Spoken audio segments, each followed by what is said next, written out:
Ah, que bom. E aí entra a BNT, né, que para muitos é um vilão, é uma vilã, assim, mas eu até entendo, porque as normas técnicas, a forma que elas são redigidas, né, elas são muito pouco interativas, então, às vezes, o aluno vai até o Google e clica norma, referência bibliográfica, e aí, quando você abre a norma, né, é um documento que só tem muito texto, tem poucas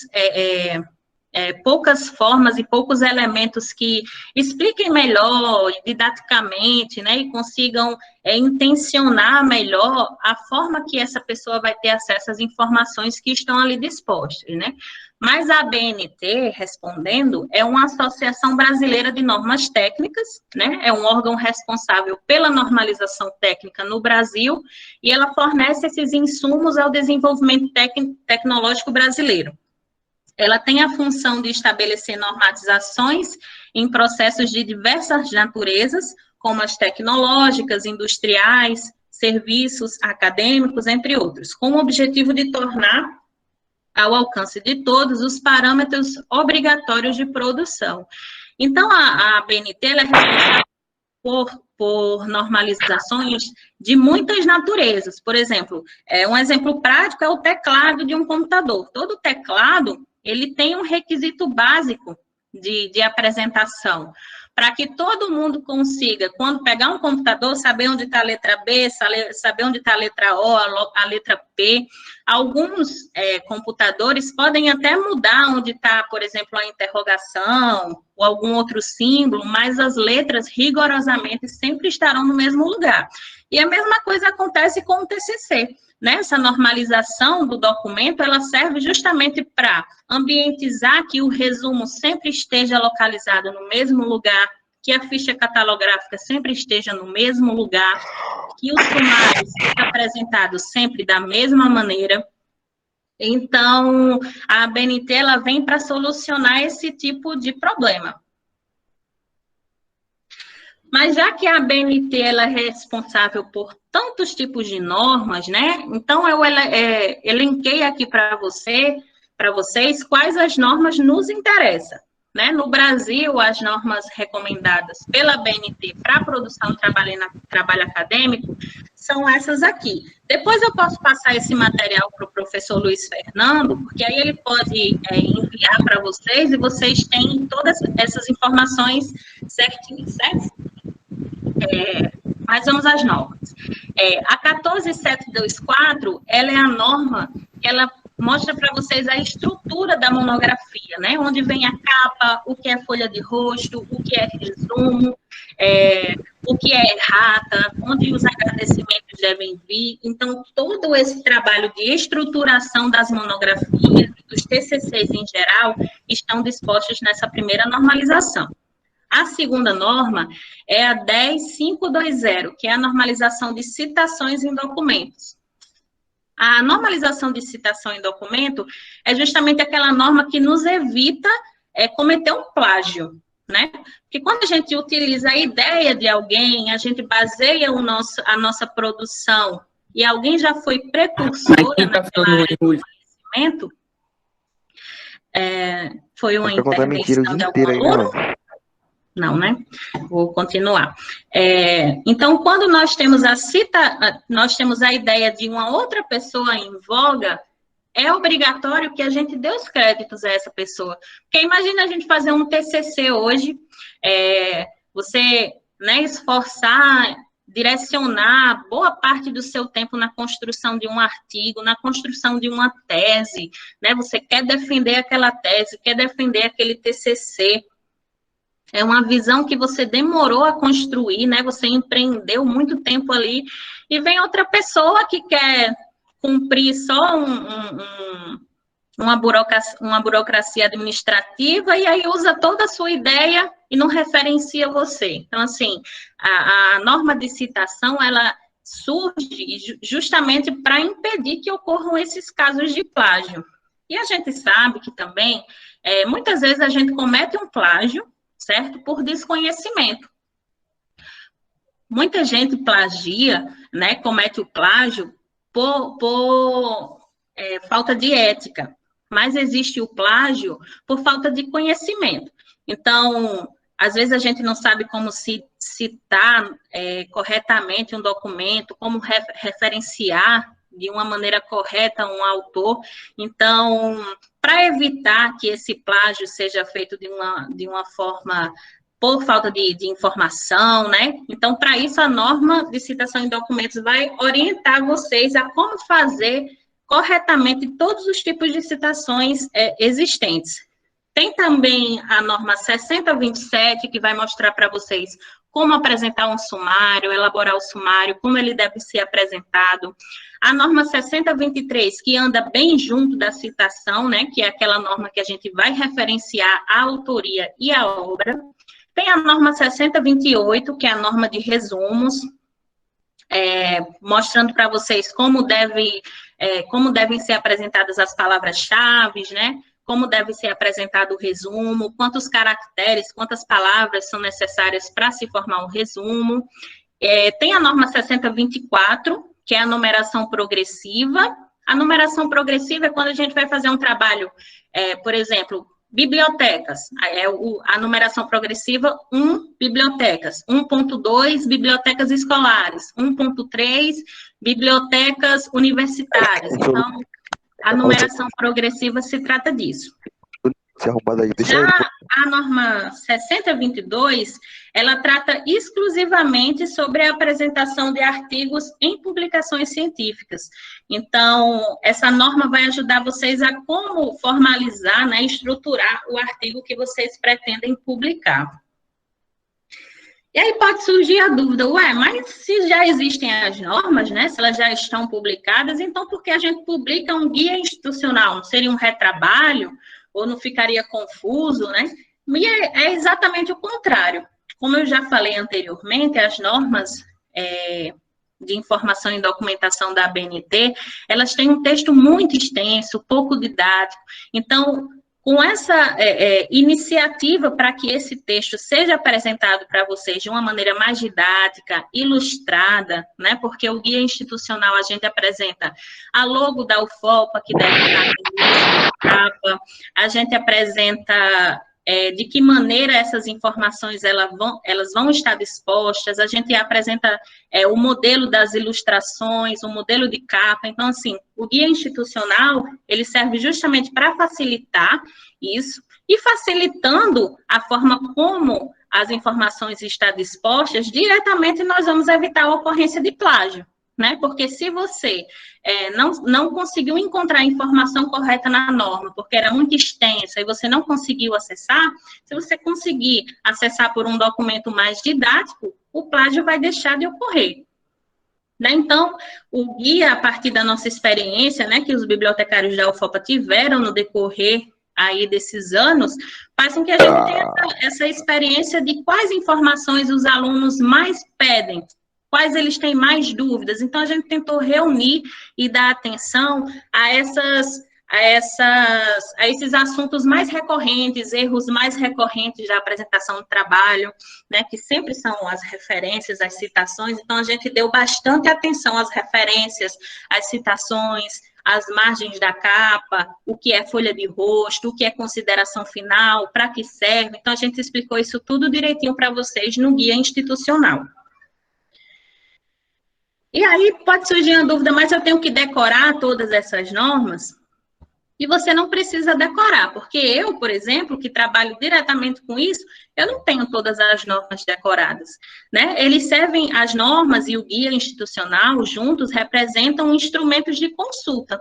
Então, o ideal é que quando você estiver fazendo lá o seu TCC, fazendo o seu artigo, você sempre tenha uma aba aberta com um guia, né, com as normas. Eu já vou dizer a vocês como vocês vão ter acesso a esse guia e as normas, a todas as normas de documentação, né, porque você não precisa ter decorado como fazer todas as referências, ninguém tem, né, um trabalho impossível de ser feito. Então, como é um instrumento de consulta, é interessante que sempre que a gente for escrever o nosso TCC, escrever um trabalho acadêmico, escrever um artigo, a gente tem ali um material de apoio sempre ao lado, né, o nosso guia institucional. E aí, onde vocês encontram essas normas técnicas e o guia de elaboração e apresentação da produção acadêmica? Para acessar o guia, vocês vão acessar o site da UFOPA, /CIB. Então, digitando o site aqui do CIB, né, da UFOPA, vocês vão ter acesso a essa aba aqui, Serviços e Produtos. E logo aqui, no quarto link, tem Guia de Apresentação e Publicações 2019. Clicando aqui, vocês já vão ter acesso para fazer o download desse guia, né? E aí vocês salvam, imprimem, como vocês acharem melhor o acesso, né? Para ter acesso a todo o conteúdo desse Guia Institucional de Normalização. Mas se você quiser acessar as normas na íntegra, né, a UFOPA ela dispõe de um contrato com uma plataforma que disponibiliza todas essas normas atualizadas, né, porque às vezes a gente joga no Google ali na rapidez, querendo ver tudo certinho, e aquela norma é uma norma que não está mais vigente, né, as normas elas são constantemente atualizadas, então é bom a gente pesquisar essas normas em uma plataforma confiável e atualizada, né? Então, entrando no site do CIB, aqui como eu já ensinei a vocês, vai ter uma aba também chamada Documentos. Aí vocês podem ir na aba Documentos, acessar o link Formulários e Tutoriais, que vocês vão acessar um documento ensinando a se cadastrar nessa plataforma, para ter acesso a todas as normas que vocês quiserem da ABNT.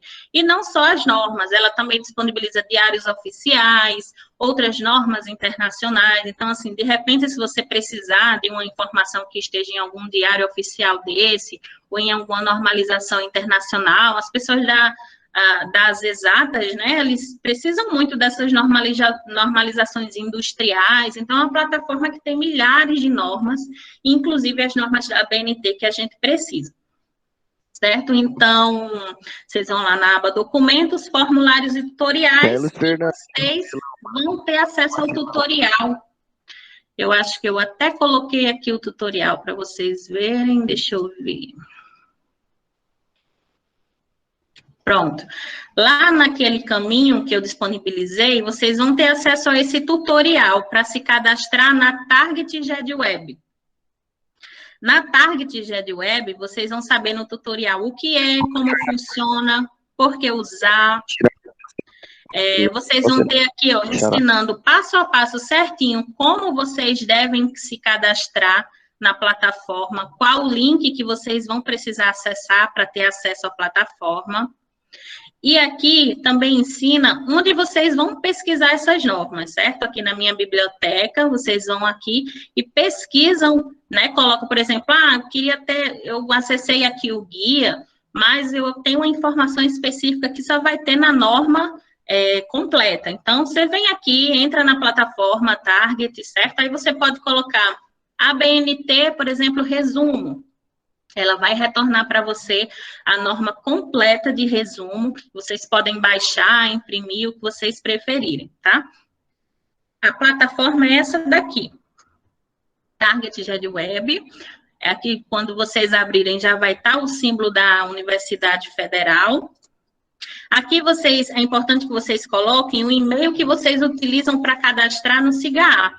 Aí vocês colocam aqui o e-mail e a senha. Para efetuar o cadastro, é só clicar aqui e seguir aquele passo a passo do tutorial que está disponível lá no site da biblioteca, certo? Deixa eu ver onde é que está. Aqui.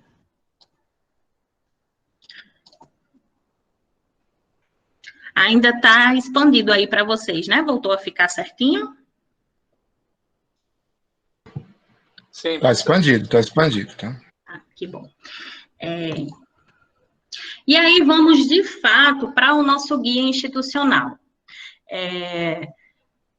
Como está estruturado esse guia, né? Esse guia institucional, como eu disse, ele é um documento baseado nas normas da ABNT, certo? Então, a gente procurou utilizar essas normas e facilitar ao máximo a apresentação. Então, se vocês tiverem uma dúvida muito específica, né, por exemplo, que tem alunos da área do direito, que eles têm dúvidas muito específicas sobre a área do direito, como apresentar uma citação de um artigo da Constituição tal. Então, às vezes, passou desapercebido e esse exemplo não vai estar no nosso guia. Porque a gente buscou dar atenção das regras gerais e das dúvidas mais recorrentes. Então, ele está estruturado com as regras gerais, onde a gente expõe para vocês qual o formato do papel. Isso hoje em dia é até fácil, porque quando a gente abre o Word, ele já está, né, aberto em um papel A4, branco, então, assim, é uma coisa bem óbvia, não é uma coisa que a gente se preocupa tanto, mas a gente achou interessante reforçar, né, porque às vezes as pessoas imprimem um trabalho e acabam imprimindo com a fonte de cor vermelha, por exemplo, né, então esse formato, ele especifica que obrigatoriamente tem que ser numa folha A4 branca ou reciclada, né, a impressão, no caso, e a fonte deve ser obrigatoriamente preta. E aí, nas regras gerais, a gente também especifica para vocês quais as margens, né? As margens é aquele espaço entre o texto e o fim do papel. Qual a fonte que nós utilizamos pode ser Arial 12 ou Times New Roman 12. Obrigatoriamente, apenas essas duas fontes, certo? Tamanho 12. No caso, o tamanho 12 é para o texto normal. Em caso de ser citação direta longa, vocês vão ver mais à frente um pouquinho que eu vou explicar, aí a gente diminui o tamanho da fonte. No caso das legendas de fotos, a fonte utilizada também é a fonte 10, mas eu vou explicar isso para vocês um pouquinho à frente. Nas regras gerais, a gente também deixa claro o espaçamento. O espaçamento é o espaço entre as linhas, né? Acho que todo mundo sabe que o espaçamento do corpo de um trabalho tem que ser 1,5, né? 1,5. Exceto no caso das citações. Aquelas citações recuadas à direita, elas têm um espaçamento simples. E aí a paginação também é explicada, ou seja, onde deve começar a minha numeração de páginas, porque a capa, por exemplo, ela não é numerada, né? A folha de rosto, que é a página após a capa, ela também não é numerada. Então, nesse tópico de paginação, vocês vão ter todos os direcionamentos sobre onde começa a paginação, onde termina, o que é numerado, o que não é. A numeração progressiva é a numeração que eu já expliquei para vocês, dos capítulos, né? 1.1.2, 1.3, 1.4... Isso são as numerações progressivas. E a gente ensina para vocês no guia como essas numerações devem ser apresentadas. O guia também explica como as equações e as fórmulas, elas precisam ser apresentadas, como as tabelas, os quadros, as figuras, os gráficos, eles devem ser apresentados, né? Todos têm que ter fonte, todos têm que ter legenda. O que a gente sempre tem que colocar em mente quando estiver normalizando um trabalho é saber que se trata de uma apresentação de uma pesquisa, né? Você fez uma pesquisa, você pode ter essa pesquisa toda organizada fora desses padrões, mas o TCC em si, o documento TCC, o documento artigo, o documento dissertação, ele apresenta essa pesquisa que foi feita. Então, sempre que a gente apresenta uma informação, a gente tem que lembrar de legendar, a gente tem que lembrar de referenciar, a gente tem que lembrar de citar, e é a isso que se deve o guia institucional, né? Guiar vocês sobre como fazer todas essas referências, como vocês fazerem todas essas citações para apresentar a pesquisa de vocês da melhor forma. Não sei se vocês conhecem o professor Percival, né? O professor Luiz Percival, ele é meu orientador no mestrado. E quando a gente está conversando sobre a minha pesquisa, ele sempre diz, Bárbara, a pesquisa não é sua, né? A pesquisa é dos outros, você está simplesmente escrevendo. Porque a forma como eu vou apresentar a minha pesquisa é o que interessa, né? Eu não estou fazendo uma pesquisa para mim, eu estou fazendo uma pesquisa para a sociedade, eu quero dar um retorno, uma resposta à sociedade do que a universidade investe em mim, né? A universidade é resultado de um investimento científico. Então, as nossas produções, elas nada mais são do que uma resposta que a sociedade espera, que a base econômica e social, cultural, política do Estado espera de nós, né? Então, por isso que nós apresentamos os resultados das nossas pesquisas. E aí, a outra parte do nosso guia é a estrutura. E aí, eu não sei vocês, mas a minha miopia não ajuda. Então, eu vou sair daqui e abrir diretamente no guia para isso aqui ficar maior. E aí vai nos ajudar. Porque aqui na estrutura, a gente vai ter acesso a todos os elementos do nosso trabalho, certo? De um TCC, que é o que a gente está tratando agora, né? Então, existem, gente, o que a gente chama de elementos pré-textuais, de elementos textuais e os elementos pós-textuais. Mas, Bárbara, o que significa isso? Os elementos pré-textuais não são, como que eu digo para vocês, o desenvolvimento do trabalho de vocês, não é aquilo que vocês pesquisaram. Os pré-textuais, eles servem de uma introdução para que a pessoa que for ler o seu trabalho fique sabendo do que o seu trabalho se trata. Então, os pré-textuais, né, tudo que antecede a escrita realmente, os capítulos do seu trabalho, elas servem de uma explicação, de um resumo, uma síntese, certo? E aí, quais são esses elementos pré-textuais que a gente fala? É a capa, né, a folha de rosto. O que muda entre a folha de rosto e a capa, gente, é que tem uma nota explicativa recuada aqui à direita. Eu não sei se vocês lembram, se vocês já leram algum TCC, com certeza já leram uma monografia. Após a capa, vem uma folha muito parecida com a capa. A diferença é que tem uma nota explicativa aqui à direita, dizendo qual foi a motivação da escrita desse trabalho, né? Que, no caso, vem escrito assim, normalmente. Trabalho apresentado para obtenção do título de professor de letras, né? De obtenção do título do bacharelado em Direito, do título de licenciatura em Letras, inglês, português, seja qual for o curso. Então, a diferença entre a folha de rosto e a capa é que na folha de rosto vai conter essa notinha explicativa. E aí também tem o nome do orientador. No verso da folha de rosto, sempre vai estar a ficha catalográfica. A ficha catalográfica no TCC é um elemento obrigatório. Agora, na pandemia, como a gente não está efetuando empréstimo de livros, mas a gente recebe esses livros, né?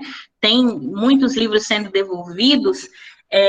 A gente nota que muitos alunos entregam o TCC nas coordenações sem a ficha catalográfica, mas ele é um elemento obrigatório, muito importante, porque a ficha catalográfica que cataloga o seu trabalho no nosso sistema. Então, é importante ter. E aqui essas folhinhas brancas são elementos pré-textuais, mas que não são obrigatórios. Você não é obrigado a ter, por exemplo, uma errata. Não é obrigatório você fazer a dedicatória, um agradecimento, a epígrafe. Não é obrigatório fazer lista de sigla, lista de tabela, lista de ilustração, de quadros. Mas a gente recomenda que seja feito, né? Porque aí apresenta o seu trabalho de uma forma a não deixar dúvidas. Quem ajudou você nessa trajetória? Né? Se você for, por exemplo, orientando do professor Luiz Fernando, você quer agradecer ao projeto Baobá por ter ajudado, auxiliado você na sua trajetória, ou você quer agradecer, por exemplo, a um órgão que tenha fomentado a sua bolsa, né? Tem alguns alunos que têm bolsa de iniciação científica, ou querem agradecer família, amigo, outros professores envolvidos nesse processo. Então, é interessante que vocês avaliem e incluam esses elementos não obrigatórios, mas que servem de uma apresentação do seu trabalho. Depois desses elementos pré-textuais, o último elemento pré-textual é o sumário. Né? E aí sim entram os elementos textuais, que é a introdução do trabalho, obrigatório, obviamente, o desenvolvimento, as considerações finais. Isso se trata dos seus elementos textuais. Após os elementos textuais, vêm os pós-textuais, né? São as referências, glossário, apêndice, anexo, índice, se houver, certo? Desses elementos pós-textuais, apenas as referências bibliográficas são obrigatórias, né? O seu trabalho, ele não precisa ter um anexo se você julgar que não é necessário, não precisa ter um apêndice se você julgar que não é necessário, certo? Mas as referências bibliográficas obrigatoriamente devem estar e constar no seu trabalho. E aí vem formatos alternativos. O que seriam esses formatos alternativos? Algumas coordenações de curso não cobram dos alunos uma monografia, cobram uma publicação em uma revista, por exemplo. Um artigo científico, a publicação de um artigo científico. Então, eu tenho que normalizar o artigo para as normas da UFOPA e depois ter que normalizar esse artigo para as normas da revista que eu estou publicando, porque, de qualquer forma, vocês vão ter que entregar esse TCC, né? Seja ele uma monografia, um artigo, vocês têm que, no final de tudo, colocar num DVD e entregar na coordenação para eles repassarem para a biblioteca. E a resposta é não, vocês não vão ter que normalizar o artigo, certo? O elemento textual de vocês para a UFOPA, caso ele seja fruto de uma publicação periódica, né? Uma publicação de revista. Mas a gente pede que, obrigatoriamente, vocês coloquem esses pré-textuais aqui na frente do artigo. A capa, a folha de rosto, a ficha catalográfica. E aí é muito importante também, quando vocês forem solicitar a ficha, o trabalho já está aprovado, né? Já ter passado pela banca, já ter a assinatura dessa banca. A gente pede também o resumo em língua portuguesa, o resumo em língua estrangeira e o sumário. Então, tá, vocês já produziram um artigo, já publicaram, mas vocês precisam agora pegar o diploma e entregar esse artigo, né, esse trabalho na coordenação de curso de vocês. Então, não tem problema, vocês usam o artigo que vocês fizeram, mas lembrem de colocar esses pré-textuais aqui. O guia já vai estar bem explicadinho para vocês, todos esses elementos, tá, gente?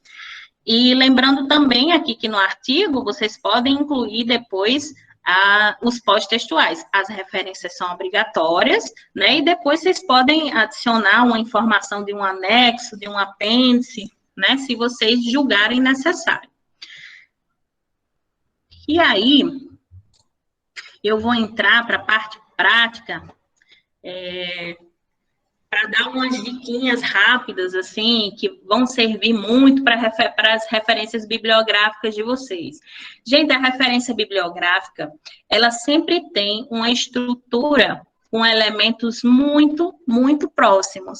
O que vai mudar só é o tipo de obra que você está normalizando, mas se você souber o esqueleto de uma referência bibliográfica, você vai saber referenciar qualquer coisa, certo? Qualquer coisa mesmo. O que vai mudar é padronizar, por exemplo, a referência bibliográfica de um livro, ela é apresentada de uma forma, mas a referência bibliográfica de um artigo, de um e-book, deixa eu ver o que mais, de um jornal, de um site, né? Às vezes a gente tira informação de um site. Vão mudar algumas coisinhas, alguns elementos vão ser adicionados, e aí vocês vão ver no guia institucional, né, como apresentar essas referências. Mas, de pronto, eu digo a vocês que, vocês sabendo essas regrinhas aqui, especialmente, já vai facilitar vocês entenderem do que se trata uma referência e como fazer ela, né? Obrigatoriamente, o primeiro elemento de uma referência tem que ser o autor. E esse autor, por exemplo, pode ser só um autor, pode ser até 3 autores, ou pode ser um livro com mais de 3 autores. Mas, obrigatoriamente, a autoria sempre vai estar aqui no início. Logo após a autoria, o que vem obrigatoriamente é o título. Então, se vocês colocarem na cabeça, já sei o meu autor, já sei o meu título, vocês já têm as duas partes mais importantes da referência. Depois do título, a edição, o local e o ano. Pronto, vocês têm as principais informações e as informações obrigatórias que devem constar em uma referência bibliográfica. E aí são os pormenores que eu digo a vocês que vocês vão precisar adequar. Sabe o que acontece muito? Às vezes, a monografia, ela é admitida pela coordenação ser feita por mais de um autor. E aí a gente sempre recebe, na biblioteca, pedido de 2 fichas catalográficas, por exemplo, porque são 2 autores. Aí chega o primeiro autor, solicita a ficha catalográfica, o segundo autor solicita a ficha catalográfica. Não precisa, gente, porque a monografia é só um documento, certo? O que vai acontecer é que na ficha catalográfica, sempre vai citar um nome primeiro. E aí você, às vezes, o aluno não tem esse conhecimento e pensa que só aquele aluno, só o primeiro aluno que foi citado é o aluno mais importante, ou que produziu mais. E não, gente, é simplesmente para que um aluno seja organizado em ordem alfabética. Agora, claro, em artigos científicos, né, quando às vezes tem 4 autores, 5 autores, que precisa ser colocado no currículo Lattes, a ordem, né, de contribuição, aí sim a gente não organiza por ordem alfabética. A gente organiza por ordem de contribuição. Mas no caso do TCC, da ficha catalográfica especificamente, é só uma organização de letras alfabéticas, certo? Então, o primeiro que vai vir aqui não é o que fez mais pela monografia, é porque o nome dela é Bárbara e o nome, aliás, o sobrenome é Costa, por exemplo, e o outro sobrenome é Nascimento. Então, Nascimento vai vir depois de Costa e é só isso, certo? O mesmo acontece com um livro que tem mais de 3 autores. A gente só cita os 3 autores na referência, aliás, só cita todos os autores quando esse número for até 3, certo? Mas em livros que apresentarem mais de 3 autores, a gente só vai apresentar o nome que tiver o sobrenome com a letra mais próxima, né? Com a primeira letra. E aí a gente vai usar o etial, que isso aqui quer dizer nome abreviado, por exemplo, Luiz Fernando etial. Quer dizer que Luiz Fernando e todos os outros produziram aquele livro. E aí não tem problema, porque isso aqui vai ser de respeito só na referência do trabalho.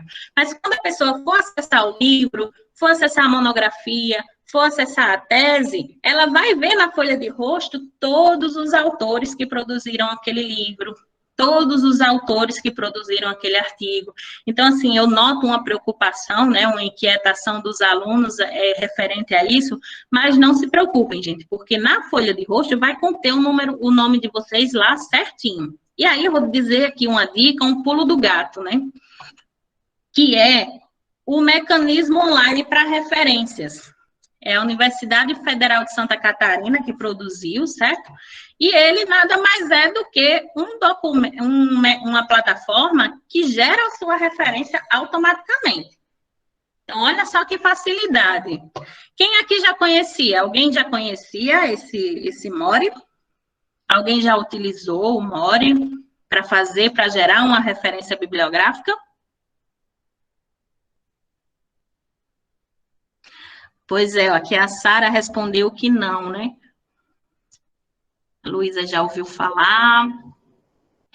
O Mori, gente, ele gera a sua referência de qualquer tipo de documento que você tiver. Quando você abre aqui, ó, mori.ufsc.br, você vai ter aqui o menu para referências e ele vai gerar a sua referência, é só você complementar com os dados que você precisa, né? Ó, ele gera referência para livro, para dicionário, para enciclopédia, ele gera referências para capítulo de livro, ele gera referência para revista, gera referência para artigo, para patente, enfim. A referência e o tipo de obra que você quer referenciar, ele vai gerar para você. E aí, como é que funciona? Né? Eu vou fazer aqui uma exemplificação para vocês. Vou fazer aqui a referência de um livro, vamos fazer aqui junto. certo? Ah, não sei aquela ordem, não sei o que é que precisa estar em caixa alta, eu não sei onde é que a vírgula vem, onde o ponto vem, onde o espaço vem, mas vocês lembram lá no início da apresentação que eu falei que tudo isso importa muito, né?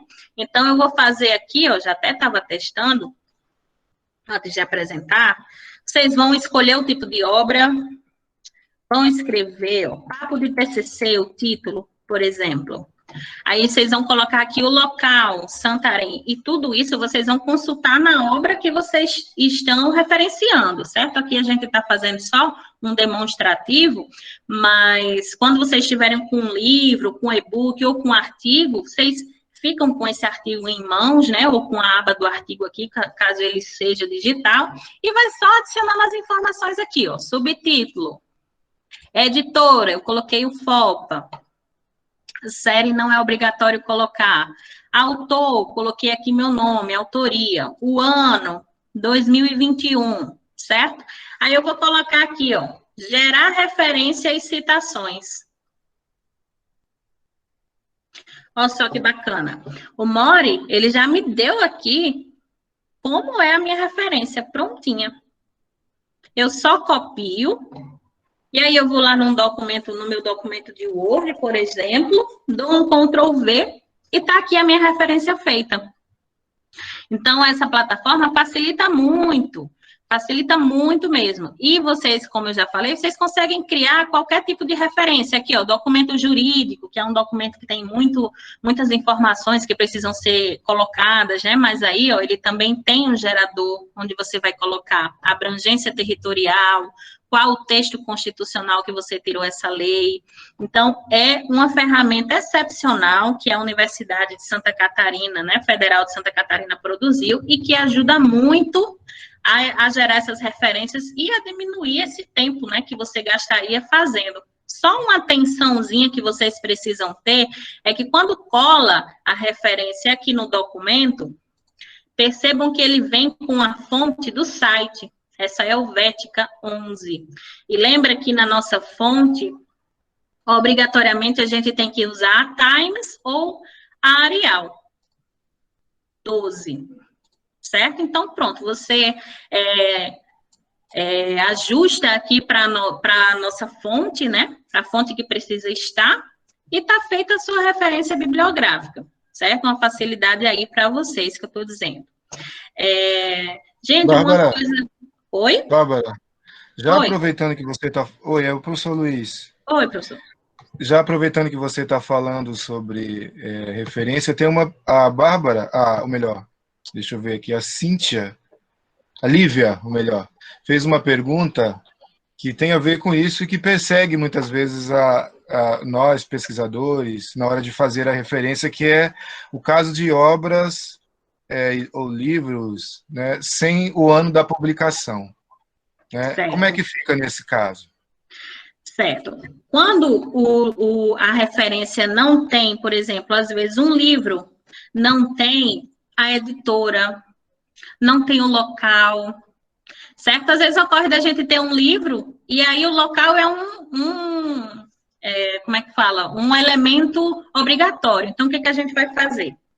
Quando um livro, um artigo, seja qual for, não souber o lugar, vocês vão usar isso aqui, ó. Colchete. Dentro do colchete, vocês vão colocar S.L. Quer dizer, sine local, em latim, quer dizer sem local. Ou seja, quando você estava fazendo a referência, gerando a referência, não havia local. Se não tiver o ano, aí acontece uma coisinha assim, ó. Você sabe com certeza que aquele artigo foi feito em 1900, mas você não sabe a década certinha, aí você abre colchetes, coloca um 9, porque você sabe que foi feito em 1900, mas você não sabe a década. Aí você vai colocar duas interrogações. E aí você coloca aqui, ó, no lugar do ano, certo?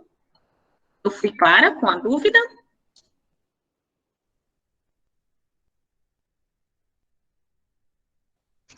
É só colocar a década provável. Eu vou abrir essa parte aqui diretamente no guia. Vou dar um Ctrl F aqui e vou colocar sem data. Olha só, o nosso guia explica exatamente essa dúvida da Lívia. E é interessante essa dúvida com aquilo que eu disse a vocês. Quando for uma dúvida que seja algo muito específico, vocês dão um Ctrl F, vocês abrem o guia institucional, vocês dão um Ctrl F, aí eu coloquei assim, ó, no texto, na pesquisa, sem data. Aí aqui, ó, na nossa numeração progressiva que a gente estava vendo, ó, ele diz exatamente como é referenciada uma referência, um documento, né, que não tem data. Ó, se você tiver dúvida entre 1 ano e 8, você vai abrir colchetes e colocar 19... Eu tenho certeza que esse livro foi de 1990, 91. Você usa isso aqui, ó. Se você tem um ano provável, bom, eu acho que esse artigo é de 2005, você referencia assim. Agora, se for só o século provável, né, aí você faz isso aqui, ó. 9... Se for a década certa, né? Você sabe que foi em 2010 alguma coisa. Aí você coloca esses colchetes aqui, certo? Agora, se for o que eu estava falando para vocês, uma referência que você não sabe o local e nem qual foi a editora. Ó, o Cine Local que eu estava mostrando lá no Word para vocês. Nessa referência aqui, a pessoa sabia a autoria, sabia o título, sabia o ano, mas não sabia nem o local daquela publicação e nem a editora. Então, ela fez uso desse Cine Local aqui, ó. E assim fica a referência. No ano, do mesmo jeito, como eu estava exemplificando para vocês. No lugar do ano aqui, 1990, você vai colocar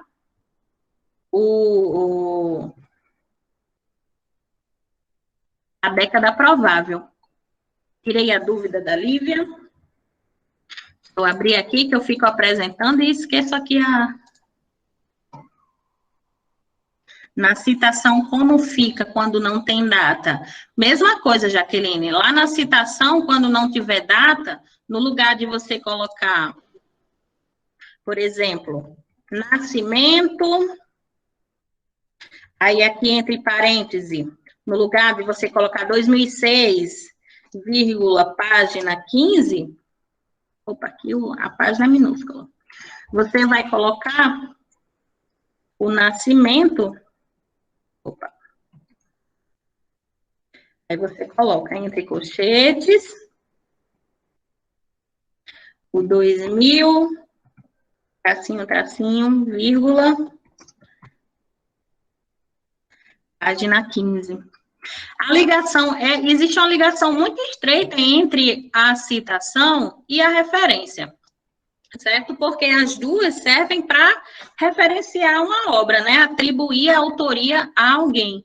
Então, boa parte da normalização de como a citação é apresentada segue também como a referência é apresentada. Então, a citação vocês vão usar a mesma coisa.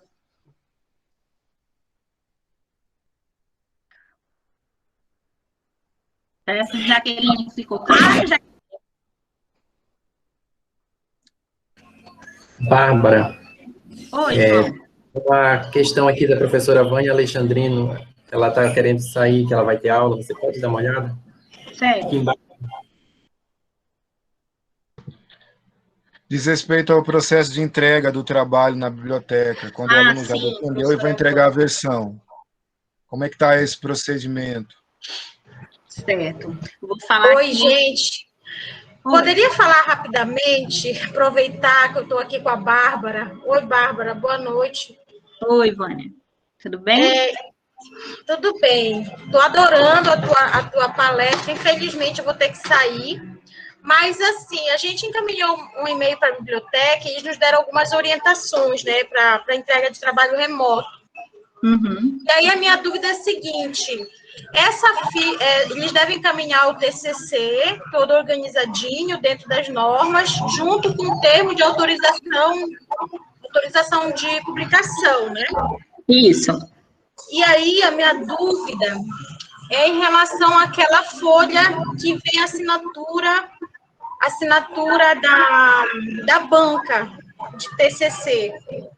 E aí, a minha dúvida é como que vai assinar se a gente não consegue agora, né? Ter esse processo de coleta de assinatura. A gente está fazendo em todas as bancas virtuais.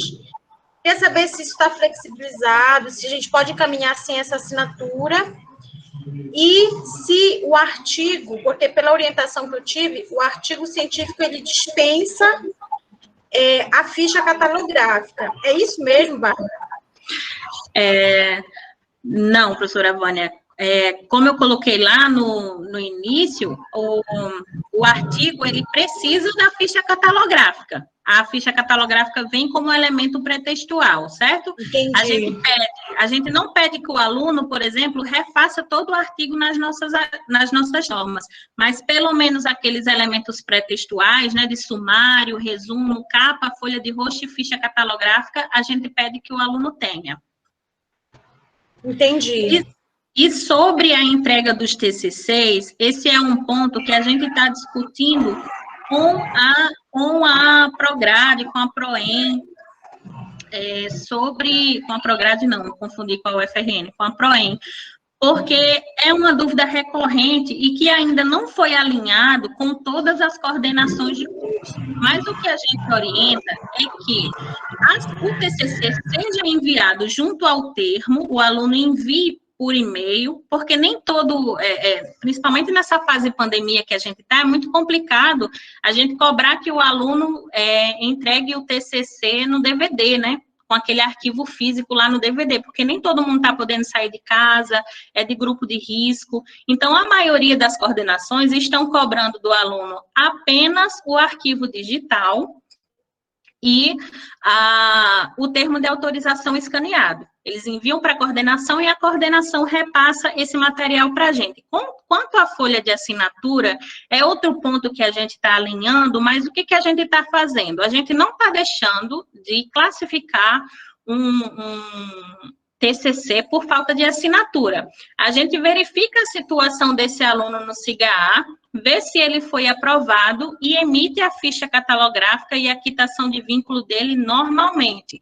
O que seria interessante essas coordenações fazerem é emitir algum documento comprobatório, uma declaração assinada só pelo orientador do aluno, por exemplo, e aí o orientador coloca nesse documento comprobatório que participaram daquelas bancas tais professores, que o aluno foi aprovado sobre tal conceito, né, faz em forma de memorando, envia para o aluno e ele anexa essa comprovação no TCC. É uma forma que pode estar sendo feita. Respondi sua pergunta, professora Vânia? Obrigada, Bárbara. Respondeu sim. Pronto. Obrigada, viu, Bárbara? Então, peço licença para me retirar. Boa atividade por aqui para vocês, tá bom? Obrigada. Qualquer coisa pode entrar em contato, professora Vânia. Tá bem, tá bom. Obrigada, viu? Tchau, tchau. Vamos lá para a Jaqueline. Jaqueline, eu já vou entrar lá na citação, mas eu vou adiantar aqui para você essa resposta. Quando o site... Essa orientação aqui... Essa orientação aqui de data, tanto as orientações de data, quanto as orientações de CineLocal, SN, isso aqui é utilizado só na referência, né? Porque na citação a gente não coloca o local e nem a editora. Mas referente à data, a gente utiliza isso em todas as citações e referências, certo? A gente vai utilizar essa apresentação de data aqui quando o site não tiver a data, quando o livro não tiver a data, o artigo, sempre utiliza essa referência aqui. Esse modo de apresentar o ano, né?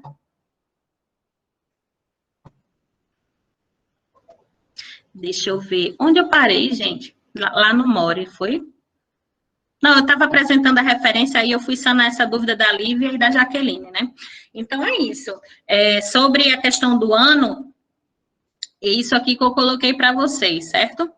Tanto em todas as citações, como em referência. Se vocês não souberem o ano, podem recorrer lá ao guia, digitar lá o sem data, para vocês não precisarem ficar procurando folha a folha. A grande vantagem, né, do arquivo digital é essa.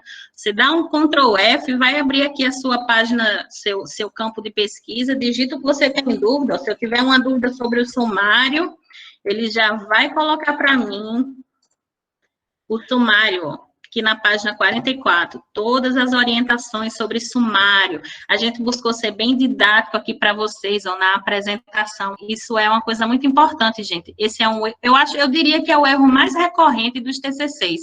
As pessoas não darem atenção à seção primária ser em negrito e as outras seções serem, a segunda seção, né, ser em negrito e em letras minúsculas, e aí da terceira seção em diante ser tudo em minúsculo e sem negrito. Então, assim, é um erro recorrente que faz a gente retornar para o aluno pedindo para ele ajustar, mas que dentro do guia vocês terão acesso aqui, ó, aos modelinhos para ficar bem fácil para vocês. Capa, ó, tem muita gente que entra em contato com a gente no e-mail pedindo o modelo da capa. E no guia, a gente já tem aqui para vocês como essa capa deve ser apresentada, ó, no DVD e no CD. Na capa e dentro do CD, né? Que qualquer gráfica que for fazer esse serviço de impressão para vocês, ó, aqui vai estar o CD na parte interna, certo? E aqui a ficha catalográfica na parte interna, e aqui na parte externa vai estar essa lombada, né, que a gente chama, que é a identificação do título, o nome aqui, a capa, e o verso com o resumo. Então, é algo que também está no nosso guia. Mas, Bárbara, eu estou querendo saber da capa, e um modelo de capa do trabalho em si. Tem todos os modelos de capa aqui, ó. Modelo de capa, a gente exemplifica o tamanho da fonte, os elementos que devem conter. A folha de rosto, da mesma forma, certo? Ó, folha de rosto. Ó, exemplificado, aquela nota explicativa que eu estava falando para vocês, que ela é recuada, isso aqui é um recuo, ó, de 4 centímetros. Essa nota explicativa aqui vai ter o tipo do trabalho, né, se é uma tese, dissertação, se é um trabalho de conclusão de curso, orientador, se tiver co-orientador. Então, todos esses modelinhos vão estar disponíveis para vocês seguirem no guia institucional. Tem mais alguma pergunta? Sara, onde encontrar o guia? Aqui no início dessa apresentação que eu passei que eu tô apresentando, né? A apresentação que eu estou apresentando ficou redundante, mas serve para vocês entenderem. Eu coloquei aqui uma partezinha, ó, só dedicada a isso, onde você encontra o guia. Você vai acessar o site da biblioteca.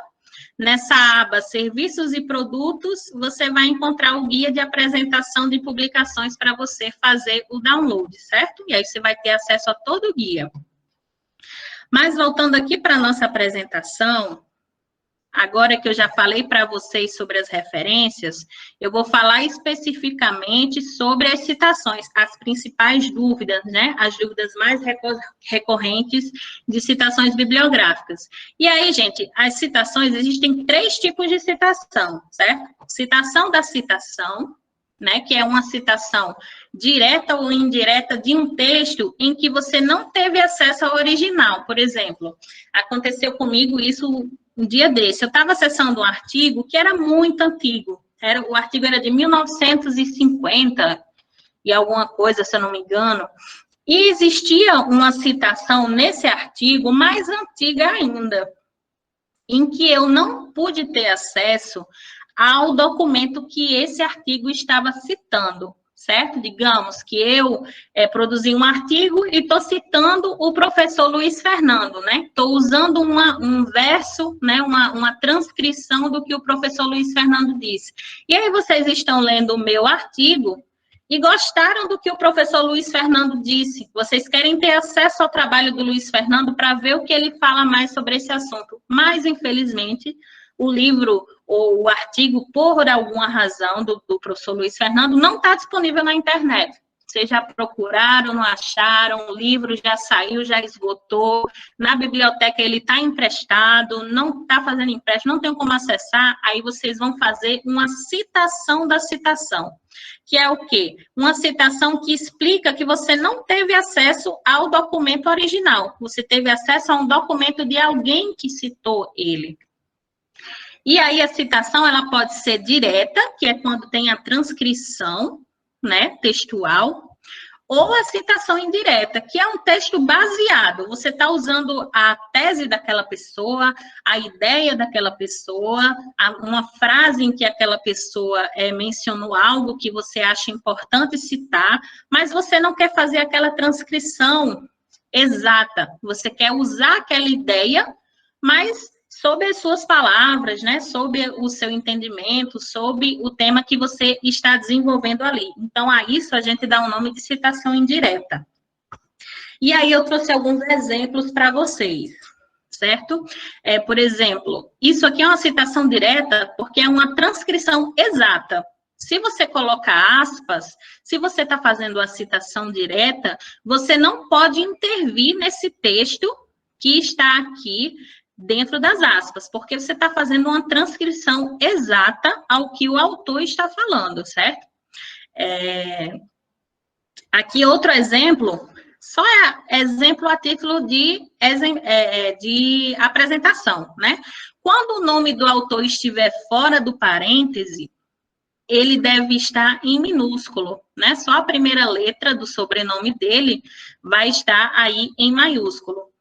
Se você for adentrar ao final das aspas, tudo que tiver dentro do parêntese, e isso inclui o sobrenome do autor, ele tem que estar em maiúsculo, em caixa alta. Então, uma coisinha aí sempre para vocês se atentarem, que a gente recebe muito esse errinho.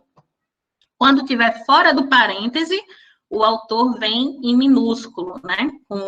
Só com a letrinha ali maiúscula. Mas se estiver dentro do parêntese apresentado dessa forma, é importante que o sobrenome do autor esteja maiúsculo. E aí vamos para o outro tipo de citação direta, que é uma citação direta longa, ou seja, uma citação, uma transcrição de um autor, né, que é feita e ela tem mais de 3 linhas. Então, ela não está lá dentro do texto, porque ela é muito longa, ela precisa ser recuada. Você dá um recuo de 4 centímetros, e aí você tira as aspas, porque esse recuo... tirei aqui do lugar. Aqui. O recuo, ele já dá a ideia de que aquilo se trata de uma transcrição exata, né? Então, não precisa das aspas quando vocês estiverem recuando, né? Fazendo uma citação direta longa. A fonte, né? Ela é menor do que o corpo do texto, ou seja, você está fazendo uma apresentação aqui, escrevendo, né? Fazendo o seu texto, e aí vem para a citação direta longa. Essa citação aqui, obrigatoriamente, ela tem que ser menor, a fonte tem que ser 10, certo? E a do texto é 12. E o espaçamento aqui também muda, ele é um espaçamento simples, não é um espaçamento de 1,5 como é o texto todo. Mas tudo isso vai estar explicado lá no guia, para vocês não ficarem, né, se desesperando, dizer, ai, meu Deus, esqueci, é 1,5, é simples, o que é, recuo, quantos centímetros de recuo. Todas essas informações, quando vocês entrarem lá no guia e digitarem citação direta longa, mais de 3 linhas, fazer a pesquisa lá no documento, vocês vão encontrar todas essas diretrizes, certo? Mas aí, é importante destacar para não colocar as aspas, que a gente sempre tem essa dúvida. E aí, vou falar uma coisa que, situações que ocorrem na citação direta, né, que são as supressões. Por exemplo, você tem uma transcrição, um tópico que você quer citar de um autor, mas ele é muito extenso. E você só interessa para você o início daquela fala e o final daquela fala. Então, você não precisa citar, por exemplo, uma página daquele autor. Você pode fazer essas supressões. E aqui tem um exemplo, né? As supressões, elas podem surgir no início, no meio ou no fim. Aqui, por exemplo, eu coloquei para você uma supressão, né, para vocês. Alguns critérios são estabelecidos. Aí, ele fez uma supressão aqui, porque ele não quer citar todos os critérios estabelecidos. Ele quer citar, apenas, por exemplo, a avaliação deverá ser contínua, cumulativa do desempenho do aluno. Então, ele deixa claro que esse parágrafo que ele citou aqui tem uma informação aqui no meio, mas que ele não achou pertinente utilizar, assim como o parágrafo continua, mas ele também não tem interesse de citar o final do parágrafo, porque para ele interessa só essa parte que ele transcreveu aqui. Então, quando a gente fizer uma supressão, a gente usa esse símbolo aqui, ó, colchetes, 3 pontinhos. É uma situação que pode ocorrer, né, que é interessante a gente saber dessa norma. E aí, também tem a ênfase e o destaque, que você pode fazer na sua citação direta. E aí eu coloquei um exemplo. Essa ênfase, ela pode ser grifo, negrito ou itálico. É uma forma de você chamar a atenção ao leitor, né, do leitor, sobre aquele termo específico, conceito específico. Acontece também quando é uma palavra estrangeira, né? A gente também tem que mudar e colocar em itálico. E aqui eu coloquei o exemplo para vocês.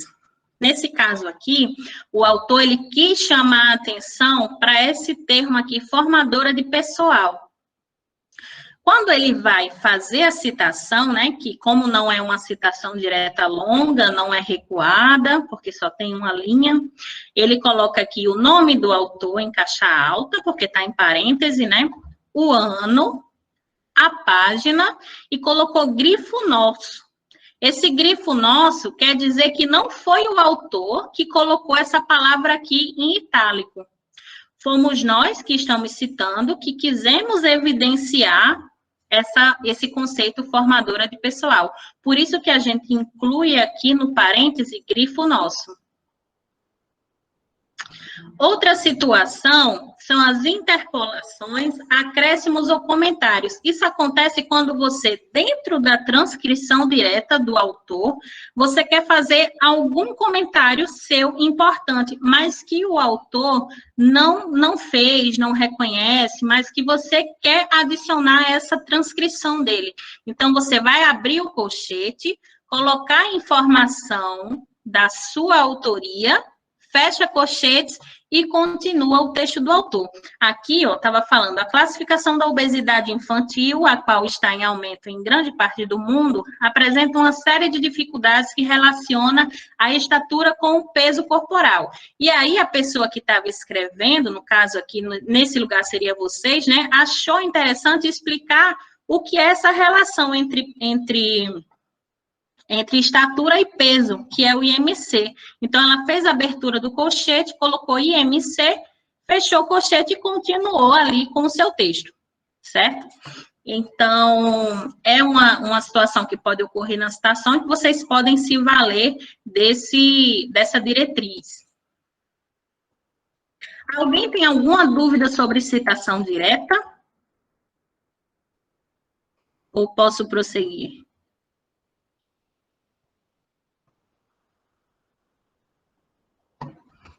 Prosseguir, então. A citação indireta, gente, é aquilo que eu falei para vocês.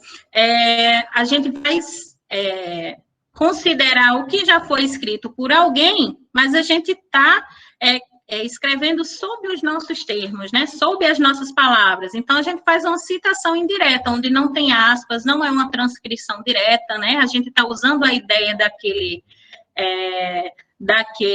autor, mas a gente está dando ali a nossa cara, né? A nossa visão também, está inserindo informações importantes. Então, a gente faz só uma citação indireta, né?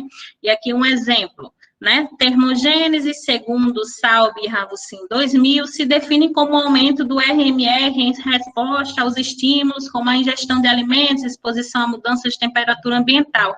Foi uma citação indireta, ou seja, ele falou desses autores que tratam o assunto, mas ele falou sobre os termos dele, não necessariamente sobre uma transcrição direta do pesquisador. Isso aqui, gente, é interessante porque às vezes você quer citar de uma vez vários estudos. Então, por exemplo, eu estudei 10 artigos que traziam a mesma visão sobre as práticas educativas, o uso tecnológico, né, de plataformas para o ensino, a educação digital, a inclusão digital, seja o que for, se forem vários autores em trabalhos diferentes que você quer citar ao mesmo tempo, é só você abrir aqui um parêntese, colocar cada estudo separado por ponto e vírgula. Então, isso aqui retrata que você está se valendo da tese de vários estudos para fundamentar o que você está dizendo, né? Ele está citando aqui um estudo, 2, 3 estudos, né? Separado por ponto e vírgula. Aqui a gente identifica que ele, para subsidiar o que ele está dizendo, ele se valeu do que 3 artigos científicos estão dizendo. Então, todas essas informações vocês também encontram no nosso guia. E a citação da citação, eu trouxe aqui o exemplo. Oi, professor. Me permita só uma... Volta lá na que você estava mostrando. Nessa citação mesmo indireta. É só para fazer um comentário para os estudantes. Isso, nessa aqui. É porque, para vocês terem uma ideia, como é que é a citação e a escrita do trabalho... em algumas situações, em várias situações, na verdade, ela está ligada a outros gêneros, a outras formas de escrever, né? E que, de vez em quando, nós temos que utilizar no texto acadêmico. Veja, por exemplo, aqui nos exemplos que a Bárbara traz, estudantes, que você utiliza muito aqui do recurso do resumo. Veja que a referência utilizada aqui pode ser um artigo, pode ser um livro, e o autor traz um conceito. E para fazer isso, ele resume com as suas palavras o que está lá nesta referência aqui. Então vejam como, por exemplo, o resumo, ele não é na escrita acadêmica só aquele resumo que você faz para entregar para o professor.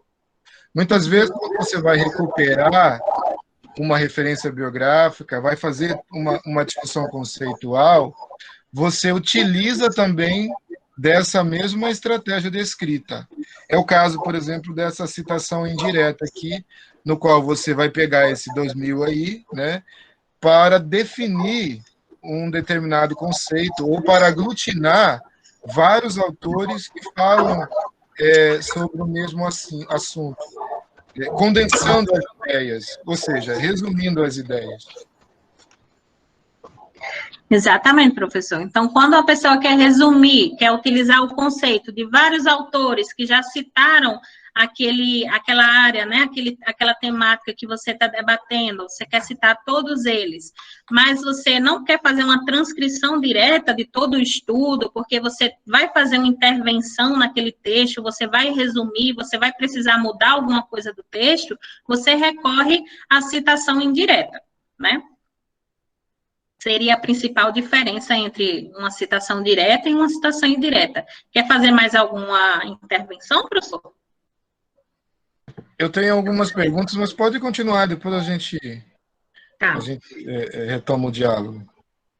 E aí eu trouxe também esse exemplo que eu tinha falado anteriormente, que é a citação da citação, né? E eu falei para vocês, quando a gente não tem acesso ao documento principal que alguém está citando, né? Eu estou lendo um artigo em que eu cito o professor Fernando e vocês não têm acesso ao artigo original. Então, vocês já fizeram de tudo, já procuraram na internet, já foram à biblioteca, não acharam um artigo do professor Luiz Fernando, vocês evidenciam na citação que é um artigo citado por mim, né? Então, aqui no caso tem Olson citado por Smith, no nosso caso seria Luiz Fernando citado por Smith, e aí se usa também, pode ser citado por, referenciado por, ou a expressão em latim chamada apud, que quer dizer exatamente citado por. quando vocês virem essa expressão da citação no texto, aliás, quando vocês virem um autor citando outro no texto e você quer usar aquele trecho ali no seu artigo, na sua produção, você se vale desse recurso aqui, citado por, apude, né, na citação. E aí, uma coisa que muita gente esquece mesmo, que só cita um dos autores na referência bibliográfica. Mas se você está utilizando o Smith que citou e o Olson, que é a pessoa que é a quem pertence, né, aquele texto, que é quem detém os direitos daquele texto, na referência bibliográfica, na listagem, você tem que colocar as duas referências, tanto do Smith quanto do Olson. E não só a do Smith, que é de onde você tirou a informação. Você tem que colocar na referência bibliográfica as duas referências, certo? Então, é uma coisa que vale ter essa atenção extra aí, que muitas vezes a gente vê que o aluno esquece, que o pesquisador esquece. E aí, gente, vocês me perguntam se haver alguma coincidência, desculpem pelos dois is aí, deu uma errada aí, mas o que seria muito comum, né? Por exemplo, o sobrenome Silva é muito comum. Aí em Santarém eu percebo que é muito comum o sobrenome Pantoja, né? E se você estiver utilizando dois autores que têm o mesmo sobrenome, como é que eu vou saber quem é o Luiz Fernando Pantoja e a Bárbara Teresa Pantoja, né? Então, a citação desses autores, quando houver uma coincidência de sobrenome, você tem que fazer aqui, ó, se valer de acrescentar as iniciais, né, desses prenomes que chamam. Então, por exemplo, aqui existiam dois Silvas. Na citação do texto, no corpo do texto, né, ele precisa identificar o A e o F para a gente saber quando foi o Fernando que falou e quando foi o Antônio que falou, por exemplo. Mas e aí, se forem um Fernando e um Felipe? Né? Então, aqui vai ficar FF Silva Silva, do mesmo jeito. Como é que a gente vai identificar qual foi o autor? Aí, na citação, a gente vai colocar aqui, ó, Felipe Cunha, Fernando Cunha. Certo? São coisas simples, mas que são muito comuns de acontecer, que a gente às vezes não sabe que existem esses recursos, né, de identificação, de padronização, e que a gente pode utilizar para facilitar a vida do leitor, que o leitor não vai precisar ir lá na referência bibliográfica para saber quem foi o Silva de 1976, quem foi o Silva de 1985, na própria citação ali juntinho do texto, ele vai ter essa informação, certo? E aí, gente, quando você normalizou o seu trabalho, você apresentou o seu trabalho, você já foi aprovado, o que é que eu devo fazer? Né? O que é que vocês, melhor dizendo, vão fazer, o que eu vou fazer daqui a pouco, quando eu apresentar meu mestrado, né? Minha dissertação.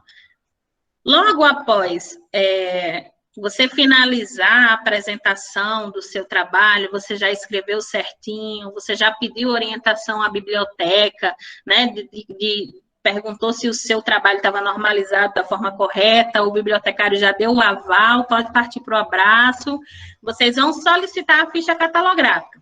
Essa ficha catalográfica, ela deve ser solicitada no SIGA-A, obrigatoriamente, tá? E quais são os passos? Após receber a ficha, você vai solicitar uma quitação de vínculo. É importante dizer isso porque muitos alunos solicitam a quitação de vínculo antes da solicitação da ficha catalográfica. Fazendo isso, o que é que vai acontecer? Se você quita o vínculo, você não pode mais pedir nenhum serviço da biblioteca, porque você não tem mais vínculo com a universidade, você acabou de quitar o seu vínculo. Então, você não consegue, inclusive, solicitar a ficha catalográfica. Então, é importante que a solicitação da ficha venha antes da solicitação da quitação de vínculo. Só depois de ter acesso à sua ficha, né, de sua ficha ser atendida, você conseguir fazer o download da sua ficha catalográfica, é que aí sim você, em mãos da sua ficha, solicita a quitação de vínculo, tá? E aí, quando você já tiver o seu trabalho tudo certinho, você já fez a capa do DVD, você já fez tudo que precisava ser feito, você tem que preencher um termo de autorização para publicação de trabalhos acadêmicos. E o que seria esse termo? Eu falei para vocês que a gente inaugurou agora recentemente o repositório digital, certo? Então, o repositório digital, ele contém toda a produção acadêmica da UFOPA, todos os TCCs, todos os artigos apresentados, todas as publicações, sejam livros, folhetos. Ele é um grande banco de dados, onde todas essas informações serão resguardadas, né? Terão acesso aberto, esse acesso a essas informações científicas de maneira aberta, livre, democrática, né? Então, é interessante, não, é obrigatório que esse termo de autorização seja assinado pelos alunos. Aí você vai me dizer assim, mas, Bárbara, o meu TCC é um artigo e eu quero publicar esse artigo numa revista, e a revista cobra de mim que esse artigo seja uma publicação inédita. Se eu já disponibilizar esse artigo no repositório da UFOPA, eu não vou conseguir publicar na revista. Não tem problema, porque nesse termo de autorização, tem uma partezinha do termo que você coloca, que você marca para aquele seu artigo, ele ser disponibilizado no repositório da UFOPA só daqui a 3 anos, daqui a 5 anos. Então, depois que você já fez a publicação na sua revista, né, em 3 anos, o bibliotecário que estiver organizando a produção lá do repositório vai fazer a publicação do seu artigo, depois que ele já tiver sido publicado. Certo? Então, obrigatoriamente, depois de ter todo esse trabalho aqui com a ficha, com a quitação, vocês pegam esse termo, assinam e entregam o TCC à coordenação de curso, junto ao termo, porque é uma dúvida muito recorrente. Muitos alunos acreditam que o TCC, ele é entregue diretamente à biblioteca, e não. A gente recebe os TCCs diretamente da coordenação de curso.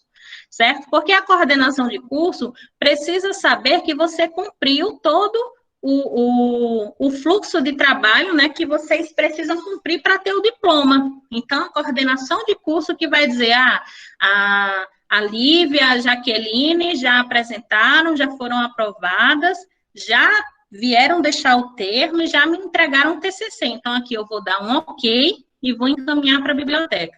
Então, o TCC, gente, vocês entregam na coordenação de curso. A coordenação de curso, posteriormente, é que vai nos encaminhar esse TCC para a gente incluir no repositório digital. Certo?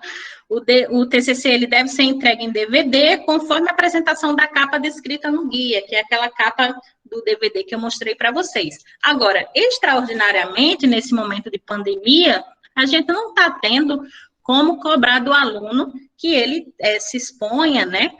Tem esse risco de levar esse DVD, esse CD para o FOPA. Então, a gente está fazendo essa concessão durante esse momento para que as coordenações de curso nos entreguem apenas o documento digital.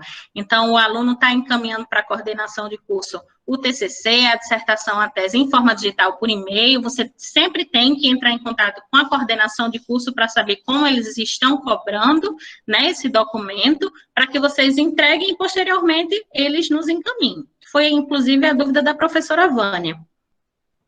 E aí, gente, eu vou deixar aqui uma propaganda, né, vou fazer um jabá aqui do nosso repositório para vocês acessarem, para vocês conhecerem o nosso repositório institucional.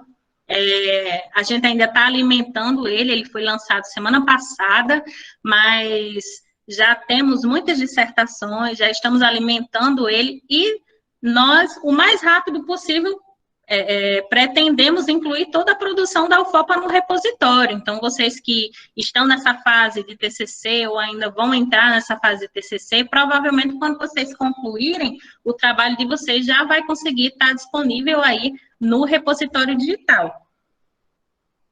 Eu, inclusive, marquei aqui o repositório, deixa eu ver se eu acho ele aqui. Ó, aqui o repositório, certo? Naquele link lá que eu vou deixar disponível esse documento com o professor Luiz Fernando, vocês vão ter acesso ao link.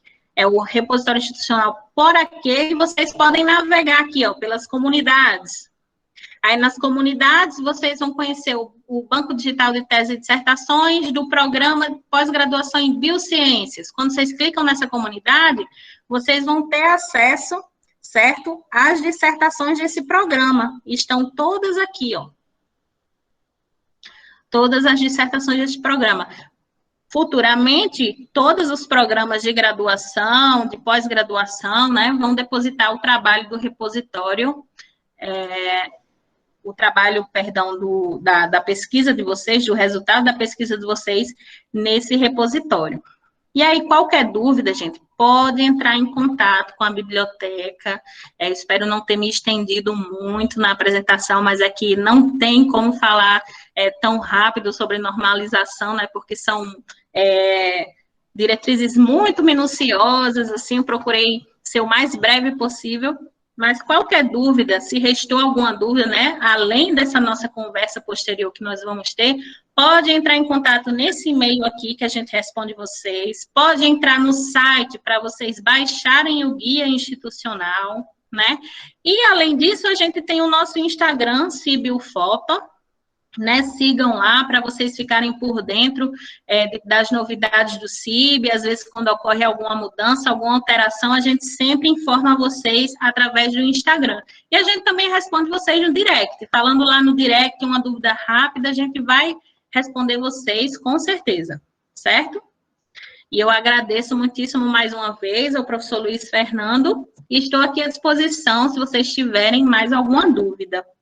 Muito obrigado também, Bárbara. Olha, apesar dos problemas que nós tivemos hoje, uma exposição muito didática, muito tranquila, muito enriquecedora para o nosso papo, para a nossa atividade. Eu tenho certeza que acrescenta muito aos nossos estudantes.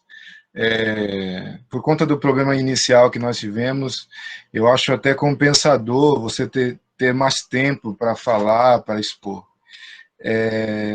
Realmente, muito produtiva a nossa tarde, o nosso papo.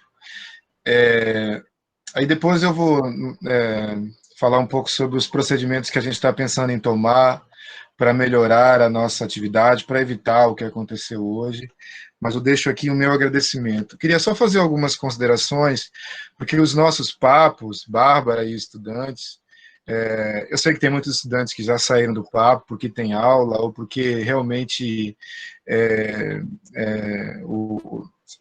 ficou longo realmente a nossa discussão hoje, mas muito necessária, e como a Bárbara mesmo já colocou, não tem como ser rápido, tem que ser com calma, essa coisa das normas técnicas e tudo mais. Mas eu quero só ressaltar, por exemplo, as interações que existem entre os nossos papos. Veja, por exemplo, esse sistema aí, né, esse banco de trabalhos, de tese, dissertações, de monografias que a Bárbara cita, tem muito a ver, estudantes, com o último papo, né, sobre levantamento bibliográfico. Então, esse banco, esse repositório digital da UFOPA serve também como um instrumento de pesquisa no trabalho de levantamento de bibliografia, dos trabalhos já desenvolvidos, que a professora Vânia Alexandrino falou na aula, no nosso papo anterior. Então, é mais um instrumento aí que vocês têm à disposição para fazer levantamento, né, de textos e trabalhos que muitas vezes dialogam com o que vocês estão discutindo. Tá? Então, eu chamo a atenção para essa interação aqui entre as nossas conversas. Da mesma forma que o que a Bárbara fala sobre citações, vai ter muita relação com os próximos papos, né? Veja, por exemplo, o próximo papo nós vamos discutir um pouco sobre leitura. E a gente vai fazer ainda um papo que nós adiantamos aqui no papo passado, né, com a professora Vânia, que é sobre escrita. Então, essas normas que estão no guia serão fundamentais para quando a gente estiver falando um pouco mais sobre redação acadêmica, né?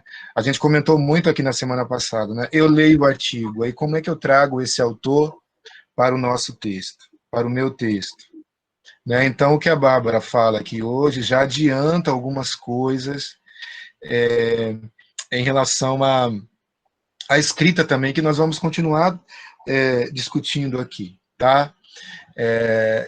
Bárbara, uma dúvida que me veio, a biblioteca, ela faz algum tipo de avaliação quando ela recebe o trabalho, né, no que diz respeito a essas normas, ou isso é papel da banca e da coordenação? A biblioteca faz algum tipo de avaliação quando recebe ou não? Professor, a gente sempre pede que a coordenação, né, a gente vê que isso é um trabalho de sensibilização que o próprio professor, que a própria banca tem que desenvolver no aluno, né, porque fica parecendo que o trabalho da biblioteca é sempre de correção ou de punição, e não, a gente, quando cancela uma ficha catalográfica, e já respondendo, né, se a gente recebe um documento muito fora do padrão, desconsiderando o nosso guia, desconsiderando as normalizações, a gente faz o cancelamento da ficha, a gente não faz o atendimento, certo? Pedindo e pontuando ao aluno o que ele deve ajustar. Então, a gente pega o e-mail do aluno, responde, prezado, verificamos que o seu documento postula de alterações, e aí a gente pontua para o aluno o que ele precisa ajustar. Certo? Então, claro, é um trabalho de parceria que as coordenações e os professores devem ter com a gente, mas a título de não ser uma punição, uma correção para o aluno, né? Para ele entender, de fato, que a normalização ele vai servir para, não só como burocracia mesmo, mas como acessibilidade para aquele trabalho. E um ponto interessante é que o aluno, antes de fazer essa solicitação de ficha, ele pode solicitar uma orientação à normalização. A gente não vai normalizar o trabalho para o aluno, mas ele previamente pode nos enviar esse trabalho, até mesmo antes da apresentação para a banca, certo? Ele pode nos enviar esse trabalho para a gente dar uma lida, né, fazer uma leitura técnica e dizer, antes de você ir para essa banca, está faltando referenciar isso aqui corretamente, está faltando apresentar o sumário da forma correta. Então, a gente faz esse trabalho que o aluno já vai para a banca com o trabalho mais organizado, mais normalizado, né? Obrigado, Bárbara. Assim, então, vejam, estudantes, só reforçando aqui, o guia, ele é um material que precisa sempre estar perto da gente. Tem que ser um material de consulta permanente. A semana passada mesmo eu estava escrevendo um artigo para um livro da UFOPA, né? E fui recorrer ao guia várias vezes. Então, é um material é um material de consulta permanente, como é um dicionário, por exemplo. Então, é uma ferramenta útil que, durante a escrita e, sobretudo, a revisão do trabalho, a gente tem que estar sempre com ele por perto, tá? Eu vou pedir à nossa equipe do Projeto Baobá que encaminhe para vocês em PDF o guia. O guia está também no site da universidade, mas nós vamos enviar também, para vocês terem. Eu peço também que vocês assistam depois desta aula, este papo, na verdade, que foi uma grande aula também da Bárbara, no canal do Baobá, tá? Se inscreva no canal, a gente vai colocar esse vídeo lá. Obviamente que esse vídeo ele vai ser editado, né?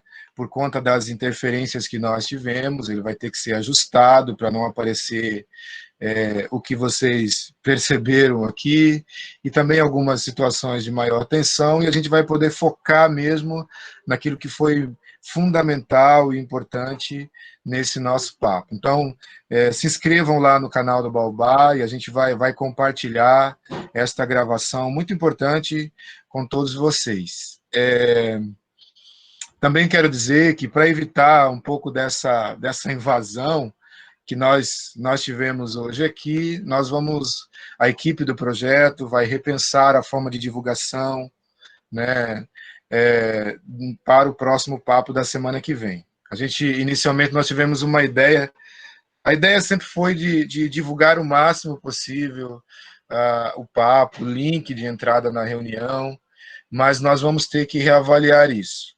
Inclusive, talvez com uma possibilidade de inscrição antecipada, e aí o envio do link apenas para os inscritos. Tá? O cartaz, o card, a gente vai divulgar como a gente faz, mas a inscrição e o link para entrar na aula, nós vamos ter que criar algum tipo de restrição. Tá? Então, para evitar o que aconteceu hoje aqui, nós vamos tomar mais cuidado para o papo da semana que vem. Se alguém também tiver alguma ideia, alguma proposição, será muito bem-vinda na construção desta nossa atividade. Bom? Bárbara, quer falar? Só agradecer mesmo e... Não, é uma situação chata, né, que expõe um projeto que é tão comprometido, que tem uma iniciativa e um comprometimento mesmo com o tipo de informação que se produz, né.